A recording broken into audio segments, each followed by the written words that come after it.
ఇది నిజంగా దారుణమైన ఘటన. అధికారుల నిర్లక్ష్యానికి మరో నిలువెత్తు రుజువు ఇది. ఇలాంటి ఘటనలు గతంలో ఎన్నో జరిగినా వాటి నుంచి పాఠాలు నేర్చుకోలేదు మన అధికారులు. ఐసీయూలో పేషెంట్ ప్రాణాలకే రక్షణ లేకపోతే ఇక వాళ్లకు భరోసా ఇచ్చేది ఎవరు? గతంలో వరంగల్ ఎంజీఎం, ఇప్పుడు కామారెడ్డి జిల్లా ఆసుపత్రి పేరు మారిందంతే, మిగతాదంతా సేమ్ టు సేమ్. వరంగల్ ఎంజీఎంలో రోగిని ఎలుకలు కరిచినట్టే కామారెడ్డి ప్రభుత్వ ఆసుపత్రిలోనూ ఓ పేషెంట్ను ఎలుకలు దాడి చేశాయి. ఒకటో రెండో కాదు, ఓ గుంపు రోగి మీద పడి ఎక్కడ పడితే అక్కడ కరిచి కోమాలోకి పంపేశాయి. రోగి షేక్ ముజీబ్ కాళ్ళు చేతులపై తీవ్రంగా కరవడంతో రక్తం కూడా అంతే స్థాయిలో పోయింది. దాంతో పేషెంట్ పరిస్థితి మరింత విషమంగా మారింది.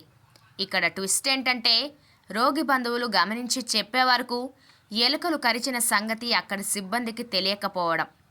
తీవ్ర రక్తస్రావంతో పేషెంట్ కండిషన్ సీరియస్గా మారినా అక్కడ పట్టించుకున్న నాదుడే లేకుండా పోయాడు.